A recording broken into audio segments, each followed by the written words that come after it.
नमस्कार, 20 मिनट 20 खबर में आप सभी का स्वागत है। आपके साथ मैं हूं स्वप्निल। अगले 20 मिनट में आपको राजस्थान की 20 अहम खबरों से रूबरू कराने वाले हैं। तो चलिए खबरों का सिलसिला शुरू करते हैं। अलवर जिले के बानसूर थाना इलाके से एक दिल दहला देने वाली खबर सामने आई है। यहां बदमाशों ने एक महिला की बेरहमी से हत्या कर दी है।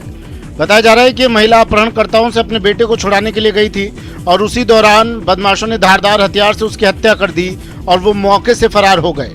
महिला की हत्या से नाराज परिजन और गांव के लोग अब आरोपियों की गिरफ्तारी की मांग कर रहे हैं। पुलिस के अनुसार जिस महिला की हत्या हुई है उसका नाम केसरी देवी है।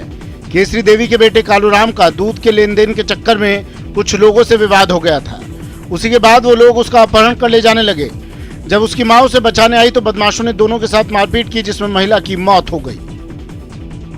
कोई दूध को लेके विवाद हुआ था, उसको लेके इनको छुटा के वापस आ गए थे। गांव वाले वहाँ से जब घर पहुँच गए, ये पीछे से इसकी मम्मी और ये तीनों वहाँ से जब जाने लगे, पीछे से इनके ऊपर वार हुआ है और इनकी मम्मी की वहाँ मौके पर मौत हो गई थी। धौलपुर के राजाखेड़ा थाना इलाके में फिरोजाबाद से रिश्तेदारी में शामिल होकर आ रहे एक बाइक सवार को उसके ही सगे ताऊ और उसके लड़के ने एक के बाद एक 4 गोलियां मार दी। गोलियां लगने से गंभीर रूप से घायल हुए बाइक सवार युवक को राहगीरों की सूचना पर पुलिस ने जिला चिकित्सालय में भर्ती करवाया, जहां बताया गया कि कंधे और कूल्हे में 2-2 गोलियां लगने से वो गंभीर रूप से घायल हुआ है। बाद में इस युवक को उपचार के लिए जयपुर रेफर कर दिया गया। पुलिस का कहना है कि घायल शख्स का नाम हरि है और वो देवदास का पुरा का रहने वाला है। 5 महीने पहले 27 अक्टूबर को देवदास का पुरा गांव में बिजली का खंभा लगाने को लेकर 2 सगे भाई राजाराम और अजब सिंह में झगड़ा हो गया था।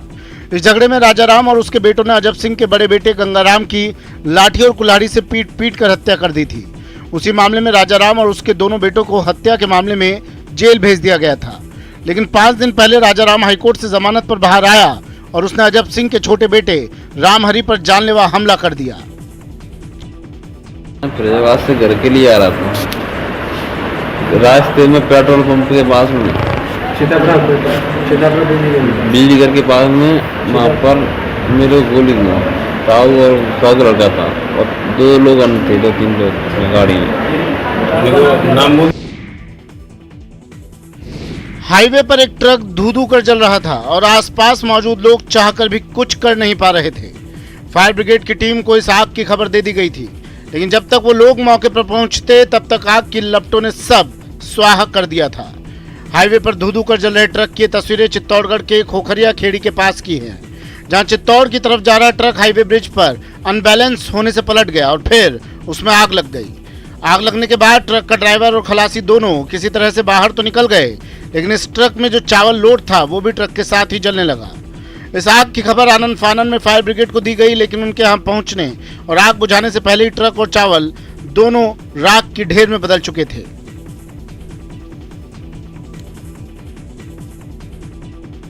ये गाड़ी दिल्ली से सूरत के लिए लोड करी थी। KBRL कंपनी का चावल लोड करा था। सर मैं चित्तौड़ की तरफ से आ रहा था। ब्रिज उतरने के बाद गाड़ी अनबैलेंस हो गई। अनबैलेंस होने के कारण गाड़ी पलटने के बाद पलट गई। पलटने के बाद गाड़ी में तुरंत आग पकड़ गई। आग पकड़ने के बाद मैंने अपने खल्लासी को खींचने लग गए। तुरंत पंप वाला के उन्होंने हमको निकाल लिया। उसके बाद गाड़ी में आग लगी। प्रशासन शहरों के संग अभियान की दोबारा शुरुआत होगी। खबर है कि सरकार अप्रैल में इस अभियान को फिर से शुरू करने की तैयारी कर रही है। आपको बता दें, राजस्थान में 213 निकायों की आर्थिक स्थिति पटरी पर लाने के लिए 2 अक्टूबर 2021 से प्रशासन शहरों के संग अभियान चलाया गया था, लेकिन दिसंबर से अभियान बंद पड़ा है। सचिवालय स्तर के अफसरों के साथ निकाय अफसरों ने पट्टे से लेकर लीज, नियमन, फ्री होल्ड, खांचा भूमि, कृषि भूमि, अवैध कॉलोनियों से लेकर कच्ची बस्तियों और हेरिटेज स्थलों के नियमों को लेकर सरकार को अंधेरे में रखा। उसका खामियाजा ये भुगतना पड़ा कि करीब 60 नियम अभियान शुरू होने के बाद बदलने पड़े और इसकी वजह से इस अभियान का मकसद पूरा नहीं हो पाया।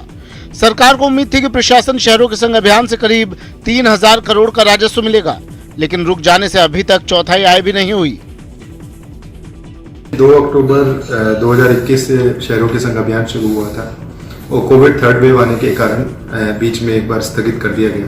तो जो प्रथम चरण था 2 अक्टूबर 2021 से, उससे अभी तक कंटिन्यू करते हुए लगभग 30,000 से अधिक पट्टे JDA द्वारा जारी किए जा चुके हैं और लगभग 150 कॉलोनीज में कैंप्स लगाने की हमने तैयारी कर रखी है।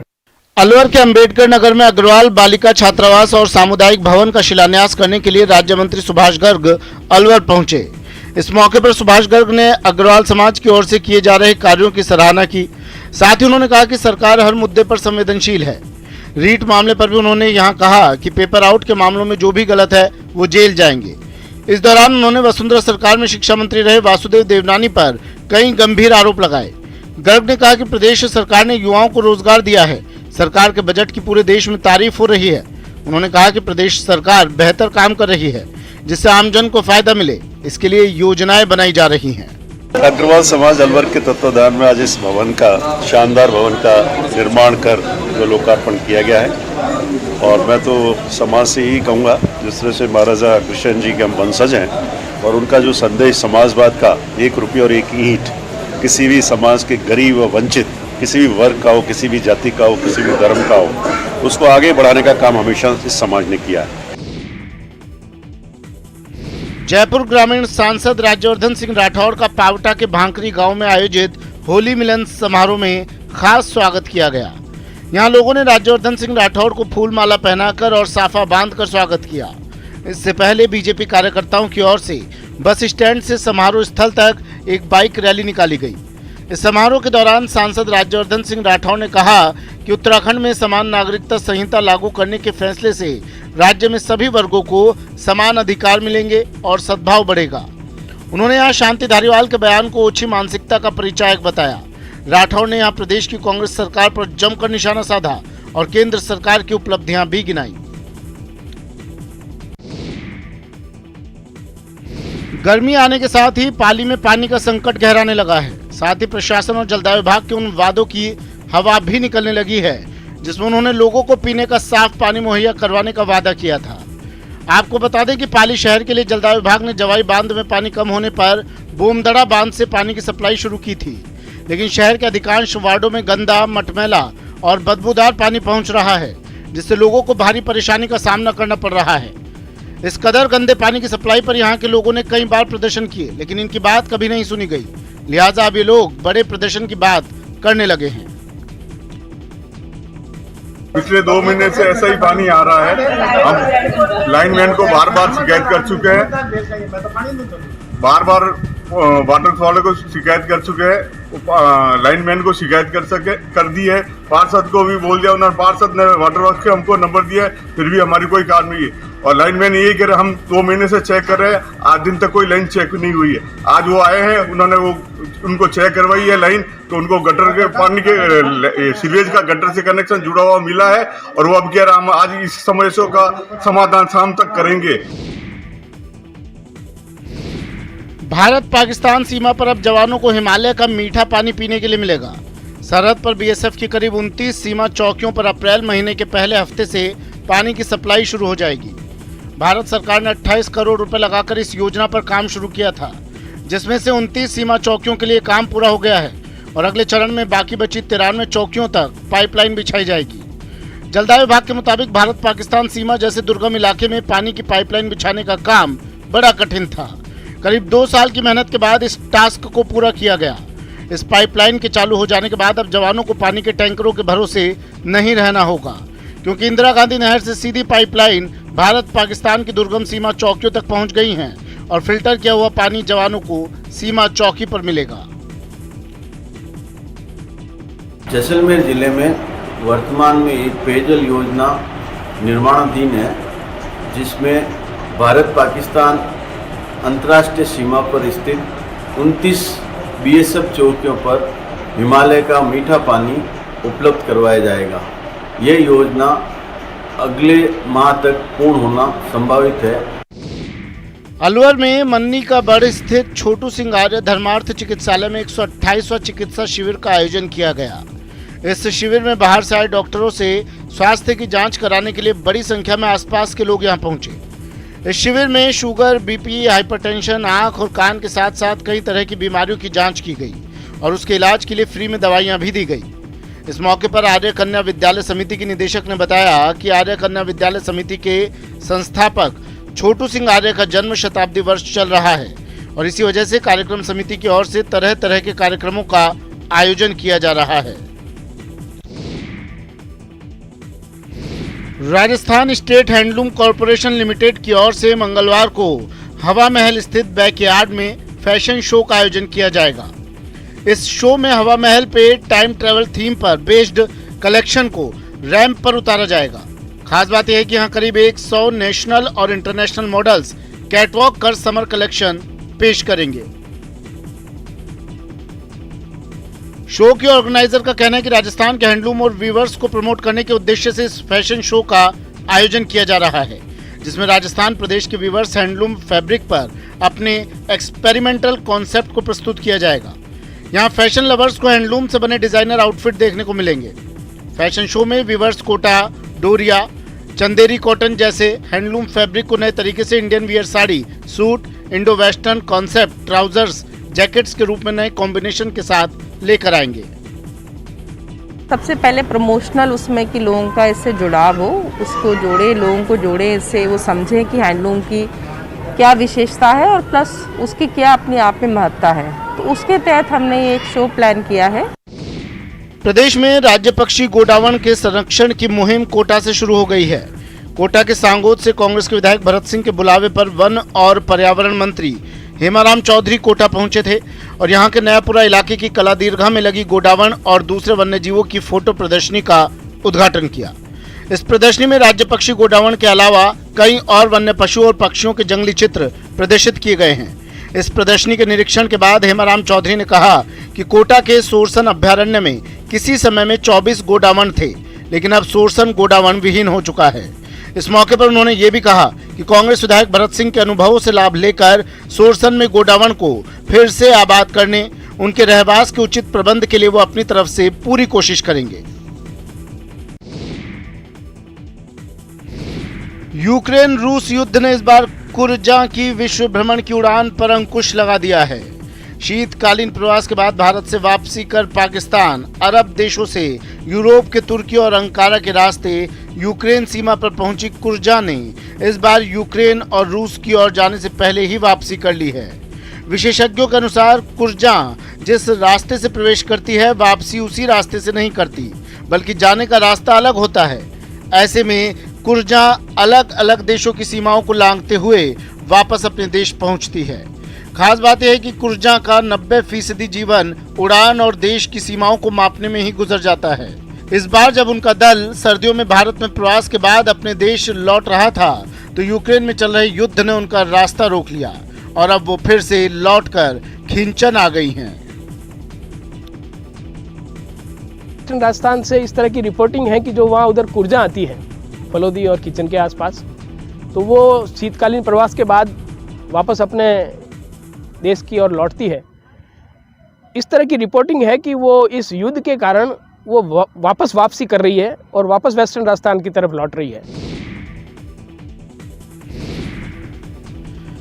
उदयपुर में महाराणा प्रताप खेल गांव के तरणताल परिसर में नारायण सेवा संस्थान और पैरालंपिक कमेटी ऑफ इंडिया के संयुक्त तत्वावधान में 21वीं राष्ट्रीय पैरा तैराकी चैंपियनशिप का आयोजन किया गया। पैरा तैराकी की इस राष्ट्रीय स्पर्धा में देश के 23 राज्यों और सेना की एक टीम ने भाग लिया। इस पैरा तैराकी चैंपियनशिप में 383 खिलाड़ियों ने अलग अलग दिव्यांग श्रेणियों में तैराकी के हुनर का प्रदर्शन किया। यहाँ कुल 14 श्रेणियों में 306 पुरुष और 77 महिलाओं ने भाग लिया, जबकि कुल 245 रेस हुई और इस दौरान राष्ट्रीय पैरा स्विमिंग चैंपियनशिप पर महाराष्ट्र ने 306 अंकों के साथ कब्जा किया, जबकि सब जूनियर वर्ग की व्यक्तिगत श्रेणी में व्योम पावा गुजरात और बालिका वर्ग में रिया पाटिल महाराष्ट्र ने सर्वश्रेष्ठ तैराक का पुरस्कार प्राप्त किया। खास बात यह है कि इस पैरा तैराकी चैंपियनशिप के समापन समारोह में विधानसभा में नेता प्रतिपक्ष गुलाब चंद कटारिया भी पहुंचे। सबसे बड़ी प्रसन्नता तो यह है कि जिन बच्चों के बारे में सामान्यतः परिवार वाले भी हिम्मत हार जाते हैं, उनकी प्रतिभाओं को निखारने के लिए जिन लोगों ने भी प्रयत्न करके इस ऊंचाई तक लाने का प्रयास किया, उनको नमन करता हूं। चैत्र नवरात्रि के मौके पर करौली में लगने वाले विशाल मेले में शरीक होने के लिए देश के कोने कोने से श्रद्धालुओं के आने का सिलसिला शुरू हो गया है। इन यात्रियों के लिए कैला देवी मंदिर ट्रस्ट, जिला प्रशासन और भामाशाहों की ओर से विशेष इंतजाम किए जा रहे हैं। खास बात यह है कि कैला माता के दरबार में पहुंचने वाले पदयात्रियों के लिए जगह जगह भंडारे लगाए जा रहे हैं। साथ ही इन भंडारों में पदयात्रियों के लिए विश्राम करने से लेकर नाश्ता, भोजन, फलाहार, पेयजल की व्यवस्थाओं के साथ निःशुल्क चिकित्सा जांच की भी व्यवस्था की गई है। बताया जा रहा है कि श्रद्धालुओं के यहाँ आने का सिलसिला शुरू तो हो गया है, लेकिन अभी इनकी संख्या कम है। हालांकि अगले 1-2 दिनों में पदयात्रियों की संख्या में भारी इजाफा होगा। कोरोना की वजह से पिछले 2 साल से इस मेले का आयोजन नहीं हो पाया था, लेकिन इस बार 29 मार्च से 14 अप्रैल तक इसका आयोजन हो रहा है। हर साल भंडारा लगाते हैं जो पैदल वालों के लिए, बढ़िया तरह से बैठा के भोजन कराते हैं उनको। हम सब लोग मंदिर की तरफ से चेस्टों का भंडारा है ये, और पोशाक चढ़ाई है, हमने भोग लगाया है। तो हम लोग मानता करके आए हैं, माँ सबकी मनोकामना पूर्ण करे, सबको सुख शांति से रखे, जो इतना बेगन आया है वो सब दूर करे। चित्तौड़गढ़ में आन बान और शान के साथ जौहर शोभा यात्रा का आयोजन किया गया। इस शोभा यात्रा में हाथी, घोड़ों और ऊंटों के साथ ही मेवाड़ के अधिपति कहे जाने वाले एकलिंग नाथ की झांकी निकाली गई। आपको बता दें, पिछले कई सालों से मेवाड़ की आन बान और शान का प्रतीक जौहर, जो सम्मान की रक्षा के लिए खुद समर्पित करने की प्रेरणा देता है, उसी प्रेरणा को बनाए रखने के लिए जौहर श्रद्धांजलि समारोह का आयोजन होता है। हालांकि कोरोना की वजह से पिछले 2 साल से इसका आयोजन नहीं हो रहा था, लेकिन इस बार 3 दिवसीय जौहर श्रद्धांजलि समारोह का आयोजन किया जा रहा है, जिसमें भाग लेने के लिए दूर दूर से लोग आ रहे हैं। लोक कला, संस्कृति, इतिहास, पर्यटन और हस्तशिल्प को बढ़ावा देने के मकसद से इन दिनों बाड़मेर में थार महोत्सव का आयोजन किया जा रहा है। इस महोत्सव के तहत आज सुबह शहर में शोभा यात्रा का आयोजन किया गया।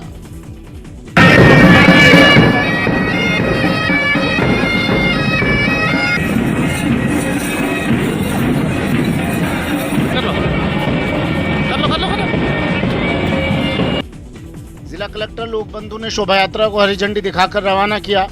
इस शोभा यात्रा में पारंपरिक वेशभूषा में जिला कलेक्टर लोकबंधु समेत जिले के कई प्रशासनिक अधिकारी मौजूद रहे। बाड़मेर के थार महोत्सव से हमारा संदेश यही है कि जो यहाँ बाड़मेर के, मारवाड़ के जो यंग जनरेशन है उसको पता चले कि क्या यहाँ की संस्कृति है, क्या यहाँ का खान पान, क्या यहाँ की वेशभूषा है। इसके साथ साथ हम इंटरनेशनल टूरिस्ट और इंडियन टूरिस्ट को भी यहाँ पे बुलाना चाहते हैं। यहाँ की संस्कृति, यहाँ की वेशभूषा, यहाँ के जो लोग गायक हैं उसको सुने। इसी के लिए ये भव्य शोभा यात्रा आज इसी क्रम में थार महोत्सव में निकाली जा रही है। लगातार कार्यक्रम हो रहे हैं, पूरी टीम ने और पूरे बाड़मेर जिले में जो लोगों ने उत्साह दिखाया है, उससे इसको एक भव्य रूप मिल पाया। 10 साल बाद बाड़मेर में हो रहे थार महोत्सव में दर्शकों का हुजूम उमड़ रहा है। इतनी बड़ी संख्या में दर्शकों के यहाँ आने के पीछे की मुख्य वजह है दूसरे प्रदेशों से आए कलाकार हैं, जो अपनी संस्कृति का जादू रेतीले धोरों पर बिखेर रहे हैं। कश्मीर से आए कलाकारों ने अपने रोफ नृत्य से जहां सबका दिल जीत लिया, वहीं हरियाणा से आए कलाकारों की लठमार होली ने रेतीले धोरों की फिजा को और रंगीन बना दिया। इसके अलावा यहां गैर नृत्य का भी आयोजन हुआ, जिसे देखने के लिए लोगों में होड़ मची रही। आपको बता दें, करीब 10 साल बाद थार की कला, संस्कृति और पर्यटन को बढ़ावा देने के लिए थार महोत्सव का आयोजन किया जा रहा है। जिला प्रशासन द्वारा आयोजित थार महोत्सव कई सालों के बाद में एक गौरव की धरती और लोगों की तपोभूमि और डूंगरा परमेश्वर मठ के सानिध्य में आयोजित इस शानदार और जानदार प्रोग्राम के लिए मैं सभी कलाकारों को, मीडिया बंधुओं को, पूरे प्रशासन को और पूरे पधारे हुए महानुभावों को बधाई और शुभकामना देना चाहूँगा।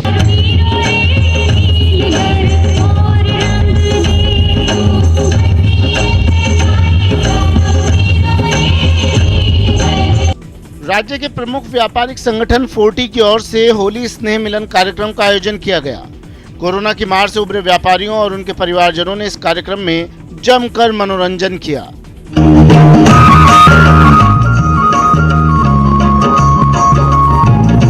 इस कार्यक्रम में मंत्री, विधायक समेत कई गणमान्य लोगों ने शिरकत की।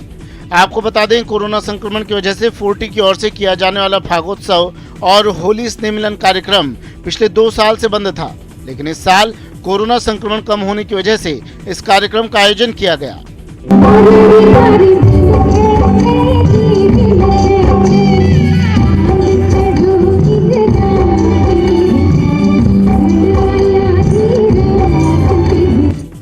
स्टेचू सर्किल पर होटल हवेली में आयोजित इस कार्यक्रम में हजारों की संख्या में व्यापारियों और उनके परिजनों ने हिस्सा लिया। इस कार्यक्रम में सांस्कृतिक कार्यक्रमों, गीत संगीत और नृत्य का आयोजन किया गया था। साथ ही लोगों ने यहां तरह तरह के व्यंजनों का आनंद लिया। बूंदी में नवगठित जिला समारोह आयोजन समिति की ओर से होली मिलन समारोह का आयोजन किया गया। पश्चिम बंगाल विधानसभा में